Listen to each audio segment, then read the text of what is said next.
بسم اللہ الرحمن الرحیم رب اشرح لی صدری ویسر لی امری واحلل عقدۃ من لسانی یفقہوا قولی رضیت باللہ ربا وبالاسلام دینا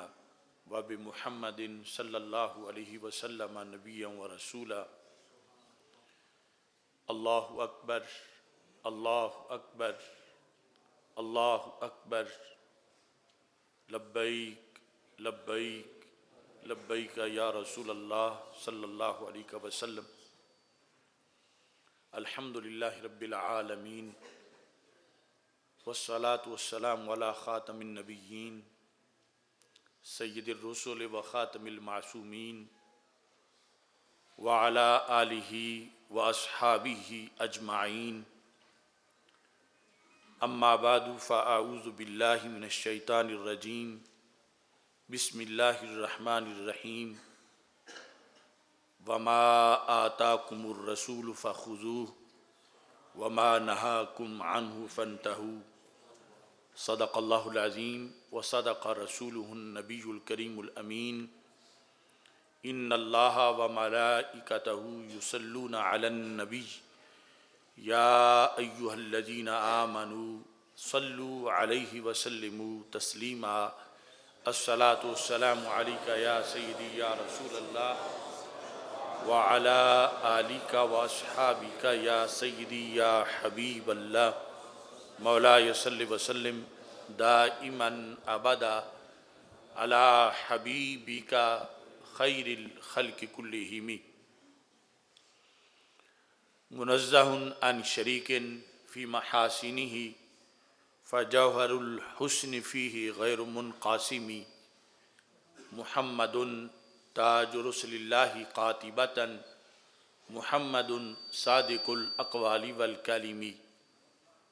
محمد ذکرہ روح لانفسنا محمد شکرہ فرد علی الامم۔ رب صل وسلم دائما ابدا علی حبیبک خیر الخلق کلہم۔ الہی بحق بنی فاطمہ کہ بر قول ایماں کنی خاتمہ، اگر دعوتم رد کنی ور قبول، منو دست و دامان آل رسول صلی اللہ علیہ وسلم۔ اللہ تبارک و تعالی جل جلالہ وعم نوالہ واتم برہانہ وعظم شانہ وجل ذکرہ وعز اسمہ کی حمد و ثناء، اور حضور سرور کائنات مفخر موجودات زینت بزم کائنات دستگیر جہاں غم گسار زماں سید سروراں حامی بے کساں قائد المرسلین خاتم النبیین احمد مجتبیٰ جناب محمد مصطفیٰ صلی اللہ علیہ وعلی آلہ واصحابہ وبارک وسلم کے دربار گوہربار میں ہدیہ درود و سلام عرض کرنے کے بعد، السلام علیکم ورحمۃ اللہ وبرکاتہ۔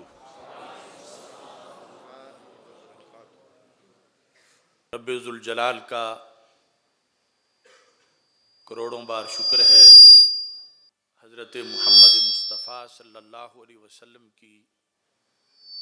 نگاہ عنایت سے ہمارا یہ تعلیمی سال اپنے اختتام کو پہنچ رہا ہے، اور آج مرکز صراط مستقیم میں جامعہ جلالیہ رضویہ مظہر الاسلام اور مرکز صراط مستقیم کا 17واں یعنی 17واں ختم بخاری شریف ہے۔ میری دعا ہے خالق کائنات جل جلالہ ہمارے اس سفر کو قبول فرمائے، اور رب ذوالجلال اس عظیم سفر میں پڑھنے پڑھانے کے لحاظ سے اور انتظامات کے لحاظ سے جس کا جتنا بھی حصہ ہے، رب ذوالجلال سب کو اجر عظیم عطا فرمائے۔ مخدوم امم سید حجویر سیدنا داتا گنج بخش حجویری قدس سر العزیز کے زیر سایہ شہر لاہور میں قندیل نورانی شہباز لا مکانی غوث سمدانی حضرت سیدنا شیخ عبد القادر جیلانی الحسنی والحسینی رضی اللہ تعالی عنہ کے فیوز و برکات کے زیر سایہ حافظ الحدیث امام العصر حضرت پیر سید محمد جلال الدین شاہ صاحب نقش بندی قادری قدس سر العزیز کے تفویض کردہ مشن کے مطابق اور دیگر ہمارے شیوخ جن کے اسماء گرامی آپ کو سامنے نظر آ رہے ہیں، ان سب کے مشن اور فیوز و برکات کے تقاضوں کے مطابق اس وقت ہم ختم بخاری شریف کی اس تقریب میں موجود ہیں۔ تمام شیوخ الحدیث، مدرسین، اساتذہ کرام، منتظمین اور دورہ حدیث شریف سے فارغ التحصیل ہونے والے اور تخصص فی الفقہ والعقائد سے فارغ التحصیل ہونے والے سارے حضرات کو میں ہدیہ تبریک پیش کرتا ہوں۔ رب ذوالجلال سب کو مزید شرح صدر عطا فرمائے، اور جو پڑھا ہے رب ذوالجلال اسے اپنے فضل سے اس کی نشو و نما فرمائے، اور اس کی برکت سے اللہ وہ ذخیرے اور وہ علوم بھی عطا فرمائے کہ جو ظاہری طور پر ہم کتابوں میں نہیں پڑھ سکے، اللہ اپنے فضل سے سب کے سینوں کو اس سے منور فرمائے۔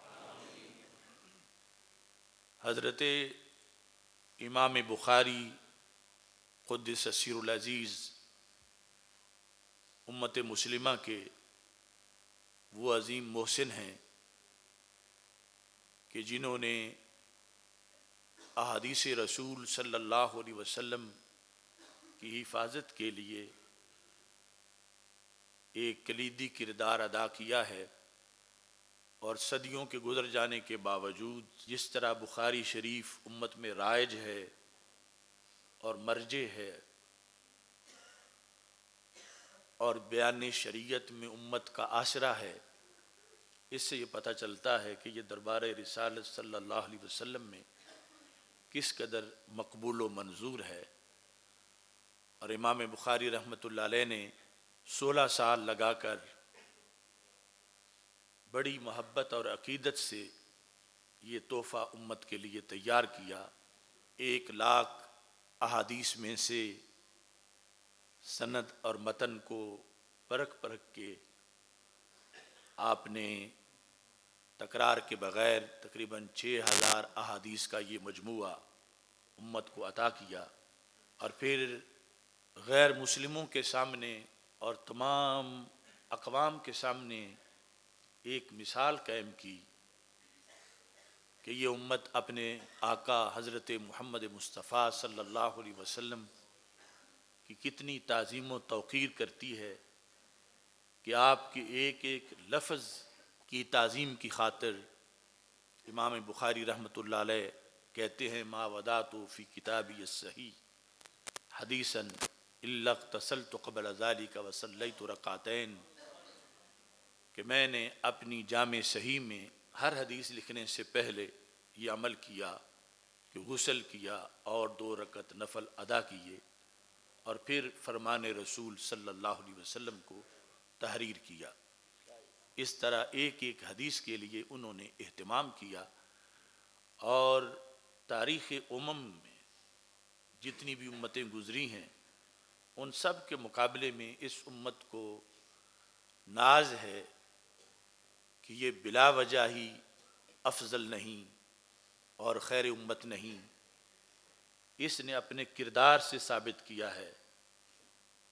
کہ باقی امتیں تو اپنے انبیاء علیہ السلام پر اترنے والی کتابیں بھی محفوظ نہیں رکھ سکیں، اس امت نے صرف رسول پاک صلی اللہ علیہ وسلم کے سینہ مقدس پر اترنے والی کتاب کو ہی محفوظ نہیں کیا بلکہ کتاب کے ساتھ ساتھ ہر خطاب کو بھی محفوظ کیا، پھر ہر لفظ کی شرح کی، اس پہ حاشیے لکھے، ہزاروں جلدیں لکھیں، پھر کہ ملاوٹ نہ ہو فرامین رسول صلی اللہ علیہ وسلم میں، اس سلسلہ میں جرح و تعدیل کے لحاظ سے، پھر علم حدیث کے جو ہیں وہ بہت سے شعبات قائم کیے گئے۔ اللہ کا فضل ہے جس کے نتیجے میں آج 15ویں صدی میں بھی ہمیں یہ سعادت حاصل ہے کہ ہم شوق سے، محبت اور عقیدت سے جب یہ ارادہ کریں کہ ہمیں ہو بہو وہ لفظ سننے کو مل جائیں جو کبھی ہمارے رسول صلی اللہ علیہ وسلم کی زبان مقدس سے نکلے تھے، تو قرآن مجید کے علاوہ صحیح بخاری جیسی کتابیں ہیں کہ جس کے اندر وہ صحیح حدیثیں اسی طرح موجود ہیں جس طرح کہ رسول پاک صلی اللہ علیہ وسلم کی زبان مقدس سے آج سے صدیوں پہلے وہ لفظ نکلے تھے، آپ نے ارشاد فرمائے تھے، اور اس امت نے ان کی حفاظت کی ہے۔ اور آج بھی ہم اپنی زبانوں کو، اپنے ماحول کو، اپنی محافل کو اور اپنی نسلوں کو خوشبودار بنانے کے لیے اس کی تلاوت کرتے ہیں، اس کو پڑھتے ہیں، جس سے بیماریاں دور ہوتی ہیں اور رب ذوالجلال ظاہر اور باطن کو روشن فرماتا ہے۔ امام بخاری رحمۃ اللہ علیہ کی پوری کتاب یہ آخرت کی تیاری کے لیے ہے، اور جس طرح تمہید میں آپ کو لکھایا گیا کہ ہر کتاب کے اختتام پر ایسی حدیث لاتے ہیں جو اختتام پر دلالت کرتی ہو، تو پوری کتاب بخاری کے اختتام پر بھی وہ ایسی حدیث لائے کہ جو کہ قیامت کے دن کے وزن پر دلالت کرتی ہے، اور اس وزن کی اعمال کا وزن اچھا نکلے، اس میں ریا کی ملاوٹ نہ ہو، اعمال کھوکھلے نہ ہوں۔ اس بنیاد پر انما الاعمال بالنیات سے لے کر آخر تک امام بخاری رحمۃ اللہ علیہ نے امت پر بڑا احسان کیا کہ رسول اکرم نور مجسم شفیع معظم صلی اللہ علیہ وسلم کی احادیث، پھر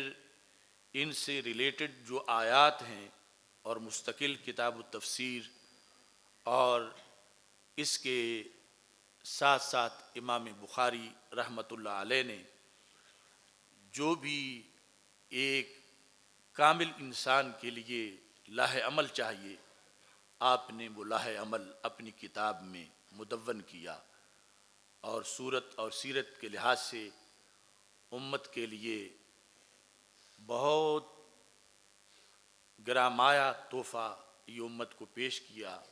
اور ہم اللہ کا کروڑوں بار شکر ادا کرتے ہیں کہ اللہ تعالیٰ نے ہمیں اس کو پڑھنے پڑھانے کی توفیق دی، اور ہمیں منتخب کیا کروڑوں لوگوں میں سے کہ جو یہ لفظ پڑھیں، سنیں، اور سیرت رسول صلی اللہ علیہ وسلم کے مختلف گوشوں کی سیر کریں، یعنی حدیث شریف، سیاستہ کی ساری کتابیں، اس میں یعنی اصل میں ایک بندے کو جہان سیرت کی سیر کرائی جاتی ہے کہ رسول اکرم صلی اللہ علیہ وسلم کی دنیا میں جلوہ گری، اور آپ کا بچپن، آپ کا مقدس شباب، اعلان نبوت اور وحی کے بعد پھر دعوت کے مختلف مناظر اور مکی زندگی، اور اس کے اندر کفر کا مقابلہ، اور پھر ہجرت، اور اس کے بعد غزوات اور اسلامی سلطنت کا قیام، اور پھر مختلف غزوات کے اندر نبی اکرم صلی اللہ علیہ وسلم کی شرکت، اور پھر مسجد نبوی کے شب و روز، اور پھر اسی زمانے کے لحاظ سے نہیں، قیامت تک کے موضوعات کو ہمارے سمیت اور آنے والی نسلوں کو سامنے رکھ کر رسول اکرم نور مجسم شفیع معظم صلی اللہ علیہ وسلم نے جو فرمودات امت کو عطا کیے، ہمیں اس سارے جہان کی فکری سیر کا موقع ملا، اور کسی سبق میں کچھ بیان ہو رہا ہے، کسی کتاب میں کچھ بیان ہو رہا ہے، یعنی یہ مختلف مناظر ہمیں اپنے چشم فکر سے دیکھنے کا موقع ملا، اور یہ ایک بڑا سنہری موقع ہے کہ جس کی بنیاد پر عشق رسول صلی اللہ علیہ وسلم کی شمع فروزاں ہوتی ہے، اور بندے کو ذات رسول صلی اللہ علیہ وسلم کا بھی قرب میسر آتا ہے، اور اسی قرب کے نتیجے میں قرب خداوندی اور معرفت خداوندی انسان کو میسر آتی ہے۔ امام بخاری باقاعدہ اس محاذ پر اپنی زندگی میں ڈٹے رہے، جو عمل کی اصلاح کے ساتھ ساتھ عقائد کے تحفظ کا محاذ ہے، اور مختلف عقائد کے تحفظ کے لیے آپ نے بخاری شریف میں ابواب قائم کیے، اور یہاں تک کہ آخری باب بھی اور آخری کتاب بھی، یعنی کتاب جو ہے وہ جہمیہ کے رد میں ہے، اور آخری باب جو ہے وہ معتزلہ کے رد میں ہے۔ یعنی امام بخاری داعی کس کے ہیں؟ اہل سنت ہونے کے، اور اہل سنت کے عقائد کے تحفظ کے لیے انہوں نے زندگی بھر کردار ادا کیا۔ اور جو مختلف فرقے ہیں، اگرچہ وہ بھی دعوے دار تھے کہ کوئی کہتا تھا ہم اصحاب توحید ہیں، ہم اصحاب عدل ہیں، کوئی کسی طرح کا لیبل لگا کر وہ اسلام کی چھتری کے نیچے داخل ہونے کی کوشش کر رہا تھا، تو امام بخاری رحمۃ اللہ علیہ نے ان کو ننگا کیا اور واضح کیا کہ اصل اسلام کیا ہے، اور لیبل لگا کر کون سے لوگ اسلام میں داخل ہونے کی کوشش کر رہے ہیں اور دو نمبری کر رہے ہیں۔ تو اس بنیاد پر ہمارا اور آپ کا جو اس زمانے میں بھی یہ محاذ ہے، اعمال کی اصلاح کے ساتھ ساتھ عقائد کا تحفظ اور اس کی اصلاح، یہ کوئی نیا محاذ نہیں ہے۔ یہ اعلیٰ حضرت فاضل بریلوی رحمۃ اللہ علیہ اور حضرت مجدد الفسانی رحمۃ اللہ علیہ جیسے اکابر، انہوں نے کوئی نیا محاذ شروع نہیں کیا تھا، بلکہ شروع سے امام اعظم ابو حنیفہ اور امام بخاری، جنہوں نے تابعین اور صحابہ کرام رضی اللہ تعالی عنہم سے یہ مشن حاصل کیا اور اس کو چلایا اور اہل سنت کے ٹائٹل کے ساتھ زندگی بسر کی، تو اللہ کا شکر ہے کہ ہم اسی صراط مستقیم کے راہی ہیں جس پر یہ ہستیاں سفر کرتے ہوئے جنت میں پہنچ چکی ہیں، یعنی جن کے مراکد اور جن کی قبریں روضۃ من ریاض الجنہ ہیں، اور اللہ کے فضل سے خالق کائنات نے ان کو اپنے جوار رحمت اور قرب میں جگہ عطا فرمائی ہے۔ آخری باب، اس میں امام بخاری رحمۃ اللہ علیہ کا مقصد قیامت کے دن اعمال کے وزن کو ثابت کرنا ہے، جس کا معتزلہ انکار کرتے ہیں۔ وہ کہتے ہیں عمل ایک عرض ہے اور عرض فنا ہو جاتی ہے، تو اس کا پھر وزن کیسے ہو سکتا ہے؟ اور کچھ لوگ کہتے ہیں کہ بس یہ ترازو اور یہ سب کچھ یہ تصوراتی طور پر ہے، حسی طور پر نہیں، جبکہ اہل سنت کے نزدیک باقاعدہ ترازو کی تخلیق ہو چکی ہے اور وہ حسی ہے، اور اللہ قادر مطلق ہے، وہ اعمال کو خود جسامت عطا فرما دے گا، یا کسی جسم والی چیز کے اندر ڈال کے اس کا وزن کیا جائے گا، اور اس وزن کے لحاظ سے پھر آگے فیصلے ہوں گے۔ وہ ہمارے آقا صلی اللہ علیہ وسلم کی امت کیا وہ طبقہ کہ جو بغیر حساب کے جنت میں جائیں گے، متوکلون، وہ اس وزن سے مستثنا ہے، لیکن باقی جو ہے اس کے لیے وزن ہے۔ اور امام بخاری کا جس طرح قانون ہے کہ وہ ترجمۃ الباب جو مختلف اقسام ہیں، کبھی آیت کو ہی ترجمۃ الباب بنا دیتے ہیں اور پھر اس کے نیچے تعلیقات ذکر کرتے ہیں، اور قرآن مجید برہان رشید میں جو اس سے ریلیٹڈ مشکل الفاظ ہوں ان کا معنی بھی بیان کر دیتے ہیں۔ تو اس طرح ترجمۃ الباب کے اندر آپ نے ایسے کیا، اور ترجمۃ الباب کے بعد پھر مسند حدیث کو ذکر کیا، جس کو وہ پہلے بھی 2 مرتبہ ذکر کر چکے ہیں۔ تو یہاں پر باب قول اللہ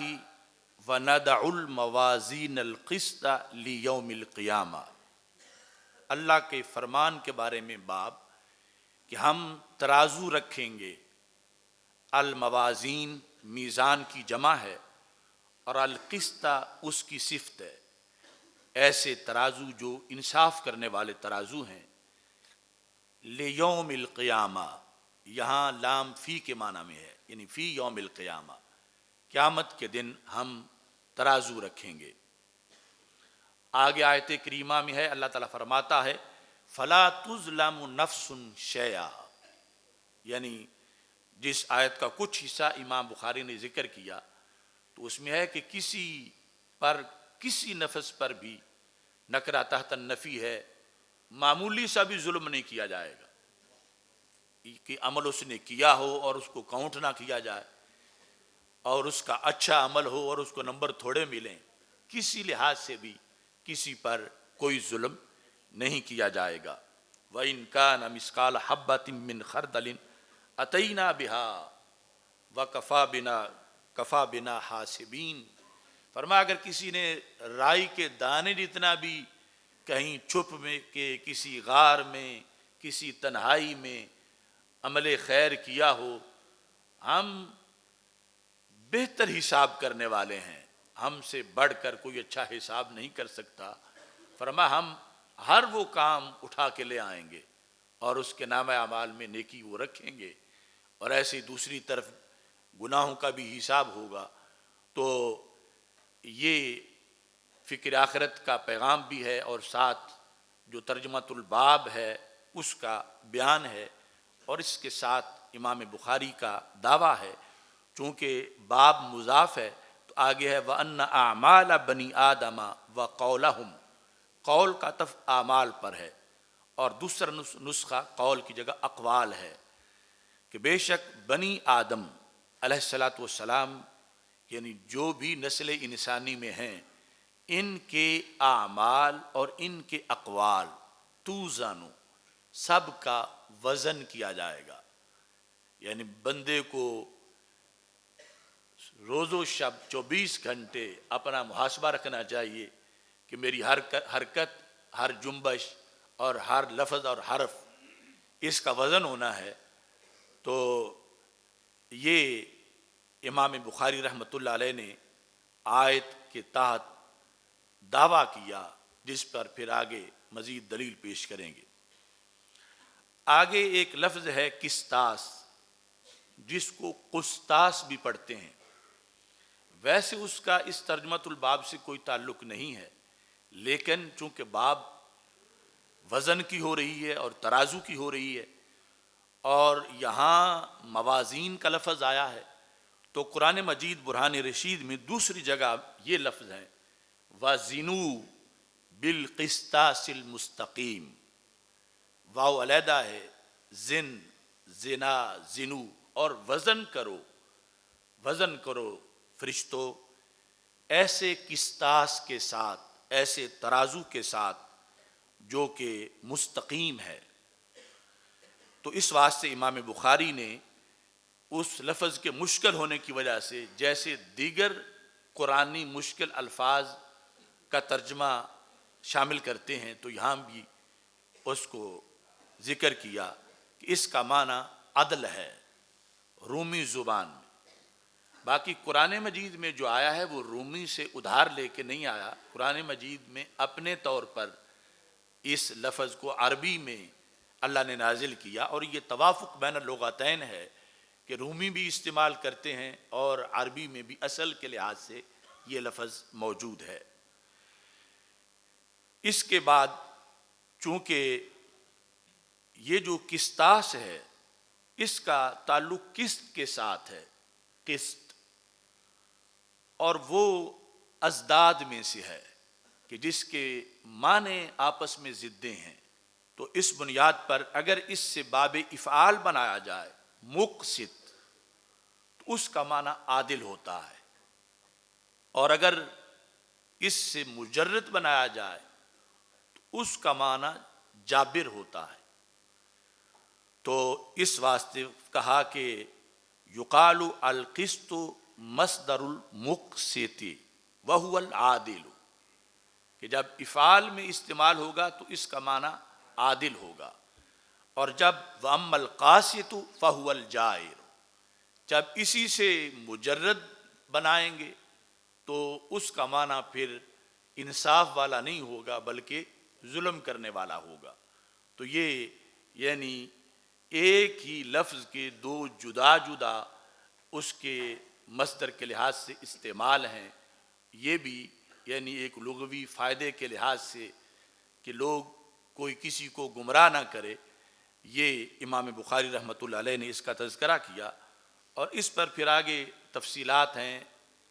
آیات کے اندر دونوں طرح ذکر موجود ہے۔ اس کے بعد اب امام بخاری رحمۃ اللہ علیہ ترجمۃ الباب مکمل ہونے پر پھر حدیث شریف ذکر کرتے ہیں جو اپنے استاذ احمد بن اشکاب سے اس کو یہاں روایت کرتے ہیں، جبکہ دیگر دو مقامات پہلے گزر چکے ہیں، کتاب الایمان اور کتاب الدعوات کے اندر، اور تکرار کے ہم نے تمہید میں حکمتیں لکھوائی تھیں کہ بلا وجہ تکرار نہیں ہے، چونکہ تکرار کے بغیر تو 6000 حدیثیں ہیں اور تکرار کے ساتھ 7275 حدیثیں ہیں بخاری شریف میں، اور تکرار میں اکثر یہ ہے کہ شیخ بھی نئے ہوتے ہیں جن سے وہ حدیث امام بخاری رحمۃ اللہ علیہ نے سنی ہے، یہ بالکلیہ تو نہیں ہے لیکن اکثریہ قاعدہ یہی ہے،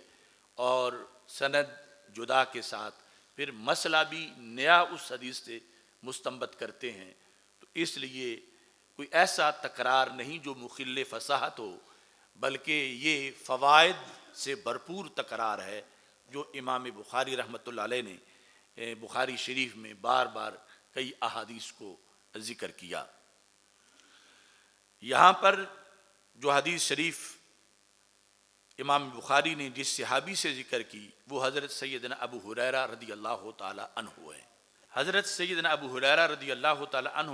کی منفرد شان یہ ہے کہ امت مسلمہ میں صحابہ کرام رضی اللہ تعالی عنہم میں یہ ایک ان کی جزوی فضیلت ہے کہ روایت حدیث میں سرکار صلی اللہ علیہ وسلم سے ڈائریکٹ کے درمیان میں کوئی واسطہ نہ ہو۔ رسول اکرم صلی اللہ علیہ وسلم سے جو حدیثیں آپ نے ذکر کی اس لحاظ سے پہلا نمبر آپ کا ہے کہ سب سے بڑی تعداد میں آپ نے فرامین رسول صلی اللہ علیہ وسلم ذکر کیے، اور ان کی تعداد 5374 ہے، یہ سب سے بڑی تعداد ہے، اور اس میں انہوں نے پھر بخاری میں ہی وضاحت کی کہ لوگ کہتے ہیں اکثر ابو ہریرہ کہ ابو ہریرہ بہت زیادہ حدیثیں بیان کرتے ہیں، تو فرمانے لگے کہ انصار جو ہیں وہ اپنی کھیتی باڑی کے لیے وقت نکالتے تھے، مہاجرین دکانوں کے لیے وقت نکالتے تھے، اور ابو ہریرہ اپنے خالی پیٹ کے ساتھ صفہ پہ بیٹھ کے سرکار دو عالم صلی اللہ علیہ وسلم کے پاس کثرت سے حدیثیں سنتا تھا، تو اس لیے میں نے یہ آگے پھر روایت کی ہیں۔ تو یہ 14 صدیوں میں یہی رہا ہے کہ پہلا نمبر روایت حدیث میں حضرت ابو ہریرہ رضی اللہ تعالی عنہ کا ہے۔ اب آ کر طاہر القادری میں اس نے گڑبڑ کی ہے، اور اس نے روافظ کی احادیث کا ایک مجموعہ مولا علی رضی اللہ تعالی عنہ کی طرف منسوب کر کے تو 50,000 سے بھی کہیں زائد حدیثیں ڈائریکٹ مولا علی سے انہوں نے اس یعنی ثابت کر دی ہیں، یعنی ایک جو علمی خیانت ہے، اور اہل سنت کی 14 صدیوں کی تاریخ سے جو نسل در نسل یعنی متون میں ہے، شروحات میں ہے، اصول حدیث میں ہے، اصول فقہ میں ہے، اس کے برعکس اس نے ایک نیا قول جو ہے وہ متعارف کرانے کی کوشش کی۔ تو حضرت ابو ہریرہ رضی اللہ تعالی عنہ ان سے پھر روایت کرنے والے حدیث کو وہ 800 تابعین ہیں. یعنی یہ چونکہ خلائی اور فضائی طور پر بات نہیں کی جا سکتی کہ اچانک کسی کی مرجعیات بڑھا دی جائیں. آگے ان کے شاگرد بتانے پڑیں گے اہل سنت میں کہ وہ کون کون سے ہیں جنہوں نے ان سے وہ حدیثیں سنی اور پھر آگے سنائیں. اور اس لیے ہی چین آف اتھارٹیز، یہ جو سند کا سلسلہ ہے، اس کو بہت اہمیت دی گئی اور اسناد کی بنیاد پر ہی جو حدیث ہے اس کا وزن بنتا ہے اور اس کی ثقاہت جو ہے وہ ثابت ہوتی ہے. تو حضرت ابو ہریرہ رضی اللہ تعالی عنہ اس حدیث کے راوی ہیں کہ نبی اکرم صلی اللہ علیہ وسلم نے ارشاد فرمایا کلمتان. کلمتان کا معنی ہے کلامان. جس طرح آپ کہتے ہیں کلمہ شہادت، تو وہ کلمہ جو آپ نے جس کی 3 قسمیں اسم فعل حرف پڑی ہوئی ہیں، تو وہ کلمہ نہیں ہوتا کلمہ شہادت، بلکہ پورا کلام ہوتا ہے. کلا انہا کلمۃ ہوا قائلھا. تو قرآن مجید میں بھی یعنی کلام کو کلمہ کہا گیا ہے. تو یہ ہے کہ کلامان حبیبتان بمعنی محبوبتان، کہ 2 کلام ہیں جو بڑے پسندیدہ ہیں. مطلب کیا ہے کہ ان کا پڑھنے والا اللہ کا پسندیدہ بن جاتا ہے. وہ کلام ان کی یہ جو کلمتان یہ مبتدا ہے، اور آگے سبحان اللہ و بحمدہ سبحان اللہ العظیم یہ خبر ہے، اور درمیان میں یہ کلمتان کی صفتیں ہیں. کیا حبیبتان الی الرحمن پہلی صفت ہے،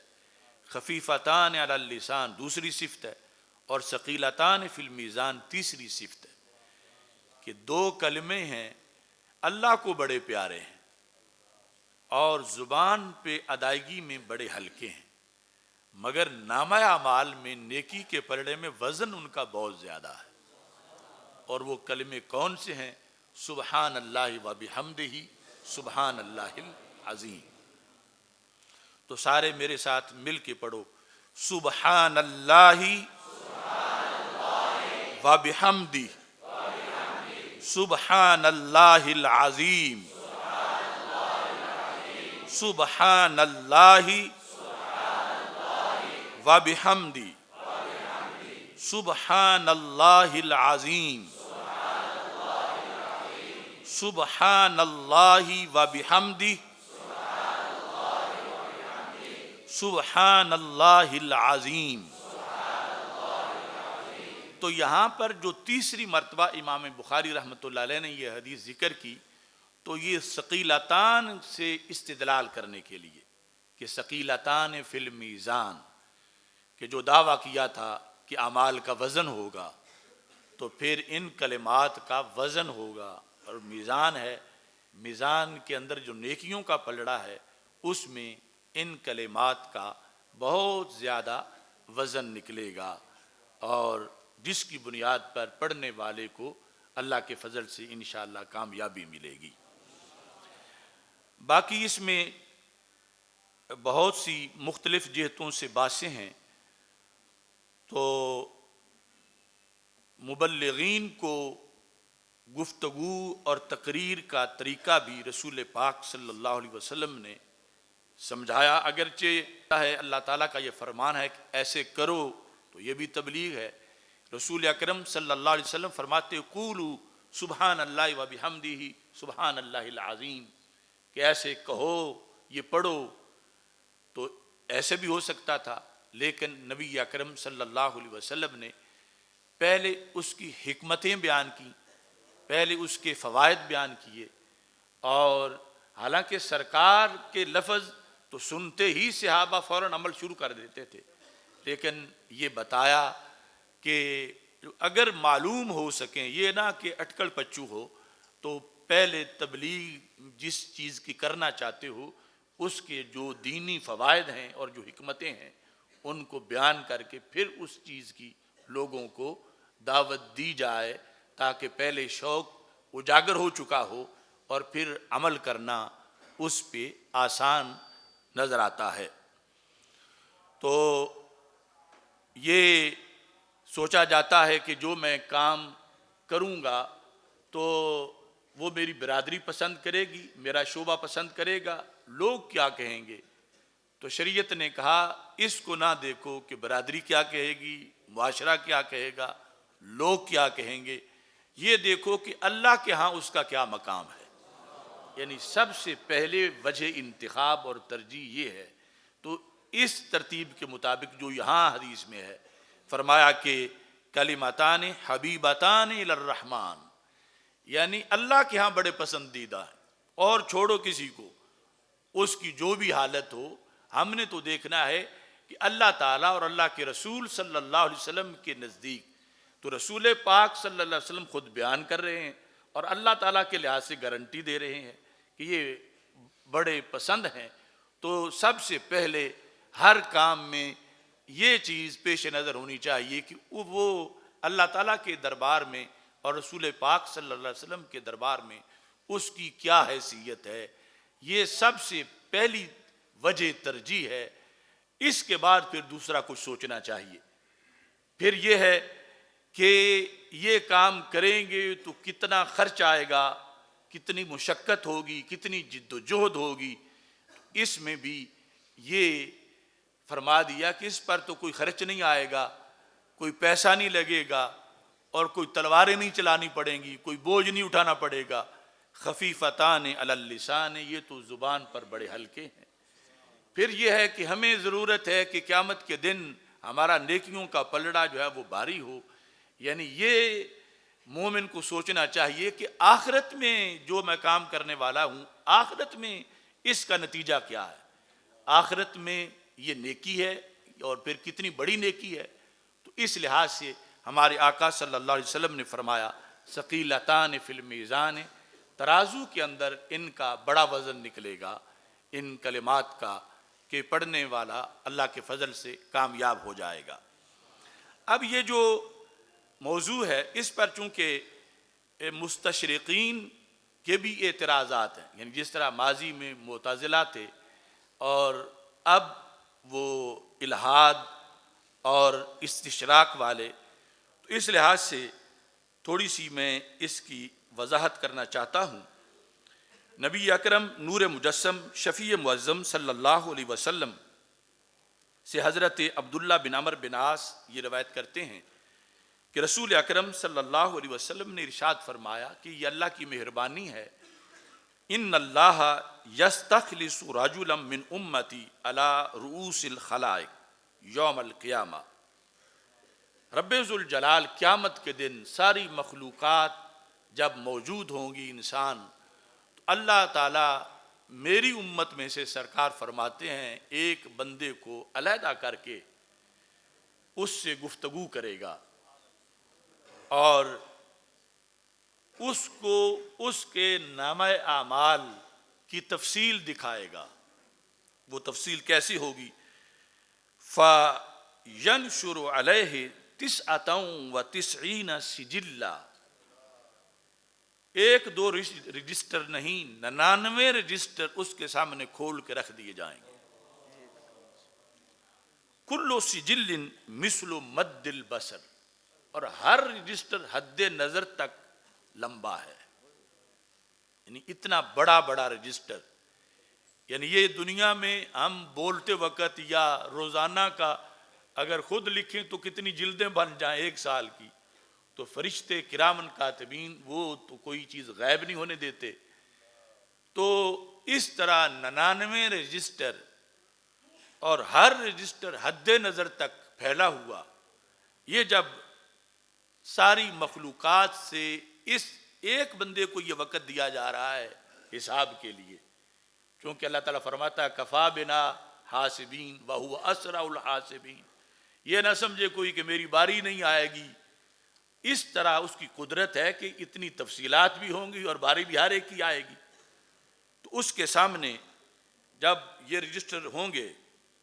تو رب ذوالجلال پھر اس کو پورا موقع فراہم کرے گا۔ اللہ تعالیٰ فرمائے گا اَتُنْكِرُ مِنْ هَذَا شَيْئًا، کیا اس سارے میں سے جو اتنے لمبے رجسٹر ہیں بھرے ہوئے تیرے گناہوں کے، یہ سارے گناہوں کے رجسٹر ہوں گے، ان میں سے کیا کسی ایک گناہ کا بھی تو انکار کرتا ہے کہ تو نے نہ کیا ہو اور ویسے تیرے کھاتے میں ڈال دیا گیا ہو؟ پھر اللہ تعالیٰ فرمائے گا اَظَلَمَ کا کاتباتی الحافظون، کاتباتی کاتب کی جمع، کیا میرے جو کاتبین تھے کیا انہوں نے تجھ پہ ظلم تو نہیں کیا کہ کوئی ایک گناہ بھی انہوں نے اضافی ڈال دیا ہو؟ فَيَقُولُ لا یا رب، دونوں باتوں کے لحاظ سے انکار کرے گا، لا کہے گا، مطلب یہ ہے کہ میں کسی ایک کا بھی انکار نہیں کرتا، میں مانتا ہوں معاذ اللہ یہ سارے گناہ میں نے کیے ہوئے ہیں، اور میں یہ بھی اقرار کرتا ہوں کہ فرشتوں نے، کرامن کاتبین نے مجھ پر کوئی ظلم نہیں کیا، انہوں نے کوئی ایسی چیز جو میں نے نہ کی ہو میرے کھاتے میں ڈال دی ہو، ایسا نہیں ہوا۔ تو اللہ تعالیٰ پھر فرمائے گا آفا لَکَ عُذْرٌ، ان میں سے کسی کے لحاظ سے کوئی تو عذر پیش کرنا چاہتا ہے کہ یہ عذر تھا میرا، میں نے اس طرح کیا؟ ان سارے گناہوں میں سے کسی کے لحاظ سے کوئی تیرا عذر ہو وہ بیان کر۔ تو بندہ کہے گا لا یا رب، یہ سارے میں نے جان بوجھ کے کیے معاذ اللہ، کوئی میرا عذر نہیں تھا۔ تو مطلب یہ ہے کہ اب یہ ڈر رہا ہے، کانپ رہا ہے کہ اتنے گناہ بھی ہیں اور پھر اقبال جرم بھی میں نے کر لیا ہے اللہ کے سامنے، اب تو پھر بچنے کا کوئی ذریعہ نہیں، اتنے گناہ ہی گناہ ہیں۔ تو اللہ تعالیٰ ایسے عالم میں ارشاد فرمائے گا بلا ان لک عندنا حسنا، تیرے پاس تو کچھ نہیں، ہمارے پاس تیری ایک نیکی ہے۔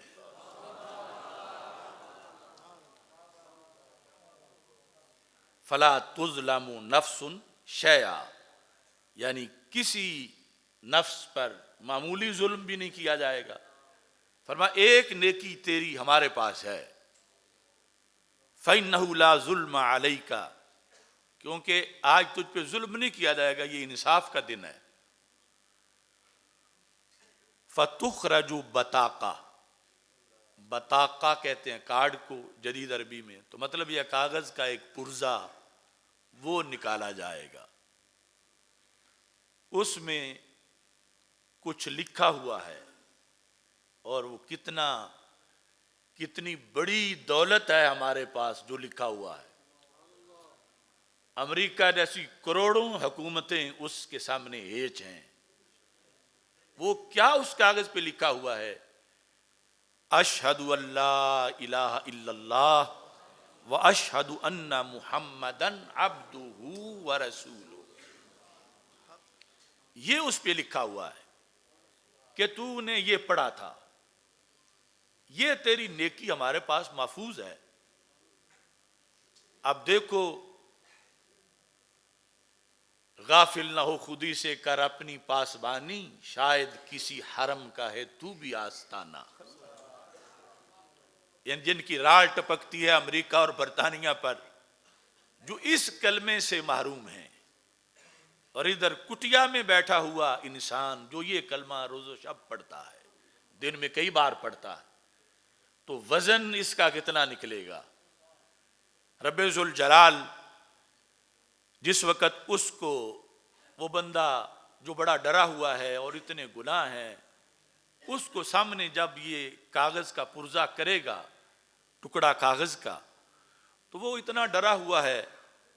اللہ تعالیٰ اس سے فرماتا ہے کہ احضر وزنک، چل اپنا وزن دیکھ، یعنی ترازو کے پاس کھڑا ہو، تیرا نیکیوں کا وزن سامنے آنے والا ہے، تو یہ اتنا نا امید ہو چکا ہے کہ نیکی ہے کوئی نہیں، وزن کا نکلنا ہے، اور پھر وہ حد نظر تک پھیلے ہوئے رجسٹر 99، اور یہ ایک کاغذ، وہ 99 رجسٹر اتنے بڑے بڑے ترازو کے دوسرے پلڑے میں ہے اور نیکیوں والے پلڑے میں اسے رکھا جا رہا ہے، تو میں نے کیا دیکھنا ہے اٹھ کے؟ اللہ تعالیٰ فرمائے گا تو دیکھ تو صحیح کہ تیرا نیکی کا وزن نکلنے والا ہے۔ تو جس وقت وہ کاغذ رکھا جائے گا، اللہ دوبارہ کہے گا فَإِنَّكَ لَا تُظْلَمُ، تجھ پہ ظلم نہیں کیا جائے گا۔ فَتُودَوْ سَجِلَّاتْ فِي كِفَّةٍ، ایک پلڑے میں سارے رجسٹر گناہوں کے وہ دفتر رکھے جائیں گے، وَالْبَطَاقَةُ فِي كِفَّةٍ، اور دوسرے میں وہ کاغذ رکھا جائے گا۔ فَتَّاشَتِ السَّجِلَّاتُ وَسَقُلَتِ الْبَطَاقَةُ، وہ اتنے بڑے بڑے رجسٹروں کا بڑا پلڑا اوپر چلا جائے گا، اور یہ کلمہ شریف والا جو کاغذ جس پلڑے میں ہے یہ نیچے بھاری ہو جائے گا، یعنی اتنا وزن نکلے گا، ان کلمات کا اتنا وزن نکلے گا، اور اس کے ساتھ ہی اس کی کامیابی کا اعلان ہو جائے گا۔ یعنی یہ اللہ کی رحمت ہے، اور یہ وزن اعمال ہے، اور یہ امت مسلمہ کے لیے مبارک ہے، اور ہمیشہ اپنے اسلام ایمان پر اللہ کا شکر ادا کرتے رہنا، اور کبھی بھی للچائی ہوئی نگاہوں سے غیر مسلموں کو نہ دیکھنا، اس کی دلیل ہے کہ رب ذوالجلال نے ہمیں کتنا نوازا ہے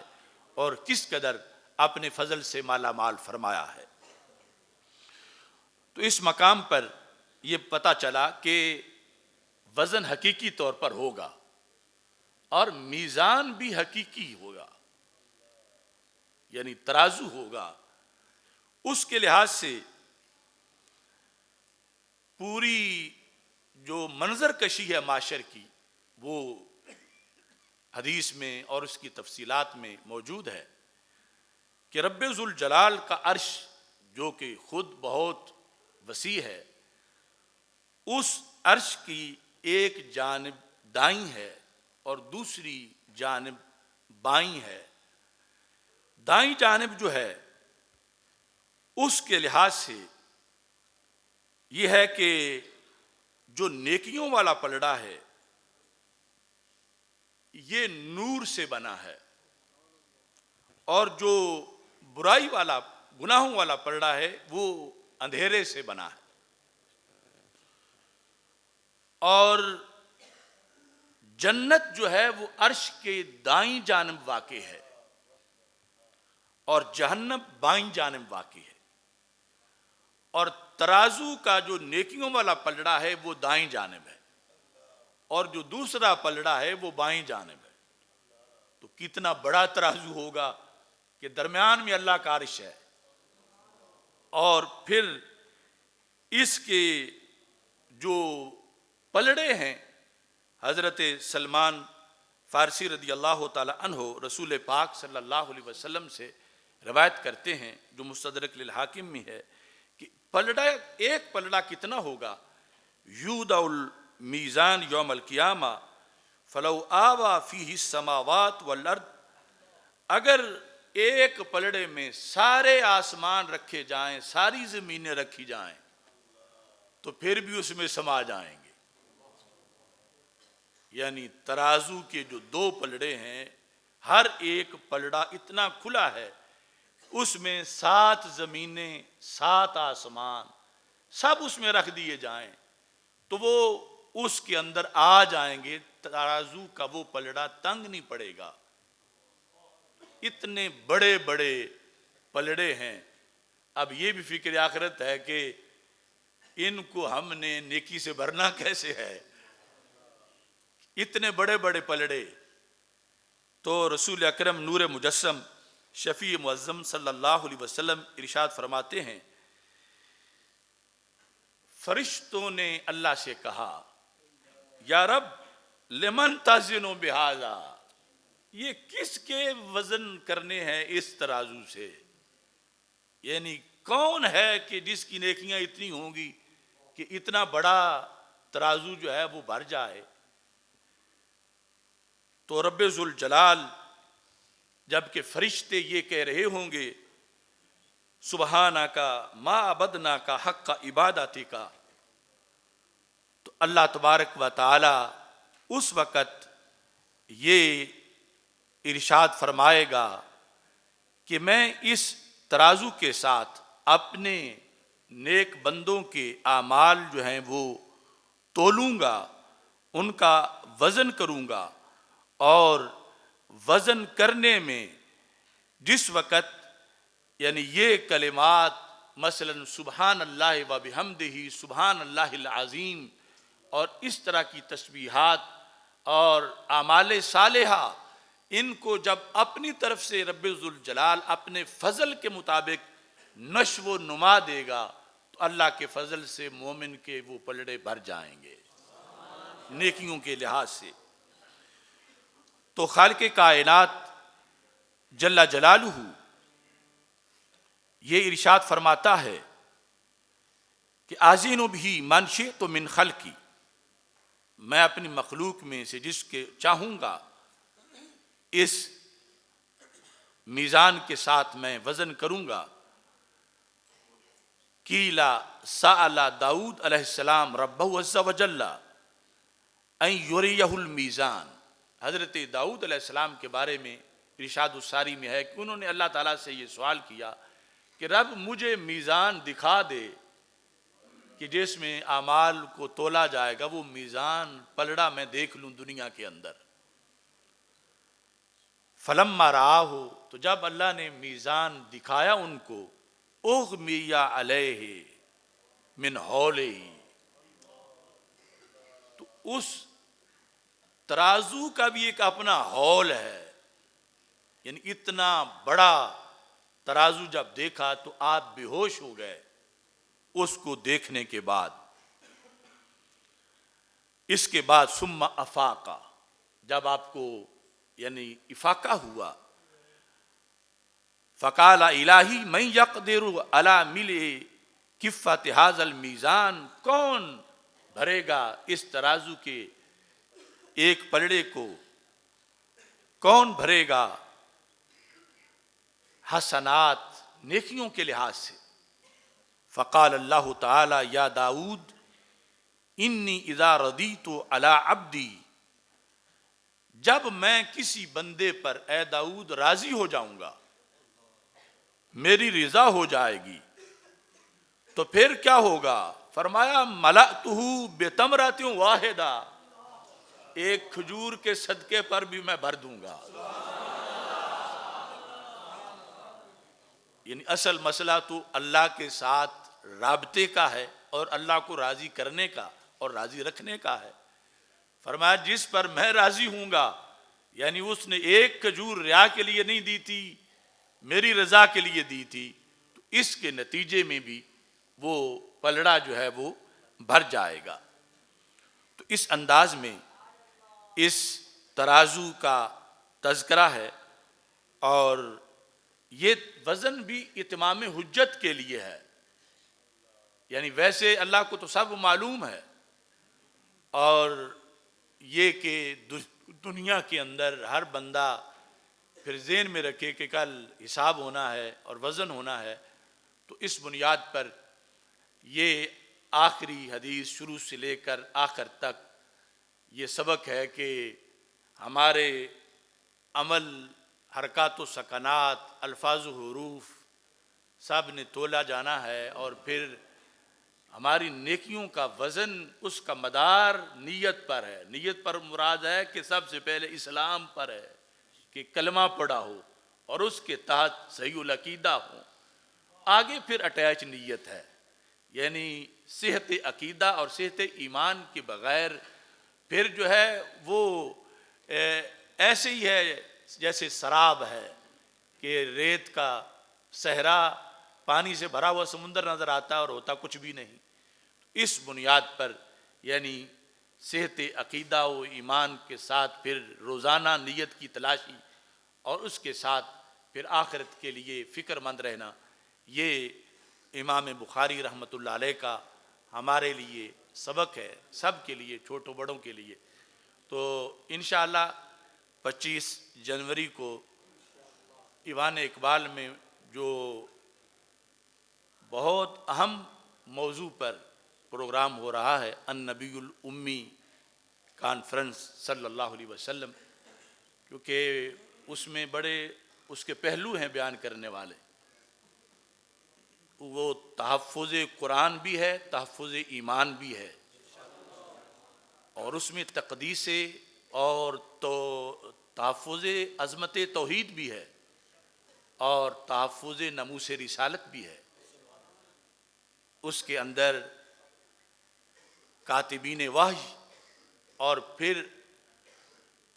قرآن مجید برہان رشید پر جو مستشرقین کے سوالات ہیں ان کے جوابات ہیں۔ تو چونکہ وہ بہت تفصیلاً ہے، آپ کو انشاءاللہ اس پروگرام میں دستار اور جبہ سے نوازا جائے گا، اور چونکہ بہت لمبا تھا وہ مقالہ تو اس لیے ختم بخاری ہم نے یہاں یہ تقریب منعقد کر دی ہے، اور وہاں بھی ان الفاظ کا پھر تلفظ کریں گے کہ ان کا سبحان اللہ و بحمدہ سبحان اللہ العظیم۔ تو سارے احباب خصوصی طور پر اس کی آپ کی دعوت دیں اور وقت پہ وہاں پہنچے۔ انشاءاللہ اللہ تعالیٰ کے فضل و کرم سے رمضان المبارک کے بعد 9 اپریل تقریباً 10 شوال کو بروز بدھ ہمارا نیا تعلیمی سال شروع ہوگا۔ تو اس میں جو فارغ التحصیل ہو رہے ہیں، اللہ ان کو اپنے اپنے میدانوں میں کامیابی عطا فرمائے، اور دوسرے حضرات جو ہیں اللہ ان کو شیطان کے اغوا کرنے سے بچائے، اور وہ اپنا سفر مکمل کرنے کے لیے تشریف لائیں۔ بلکہ ہر طالب علم جو رخصت ہو رہا ہے، یعنی فارغ التحصیل ہو رہا ہے یا پیچھے ہیں، وہ چونکہ اغوا کار بہت زیادہ ہیں، دینی تعلیم کے دشمن، بچوں کو ادھر آنے سے روکنے والے، تو بچوں کا ذہن بنانا قوم کے جوانوں کا کہ وہ دین پڑھیں اور دین کے سپاہی بنیں، یہ بھی ایک مستقل کام ہے۔ تو اس لحاظ سے آپ نے یہ کام بھی کرنا ہے۔ باقی جس طرح پند و نصائح آپ کو کیے گئے وہ سب بھی پیش نظر رکھنے ہیں۔ رب ذوالجلال ہم سب کا حامی و ناصر ہو۔ وآخر دعوایا ان الحمد للہ رب العالمین۔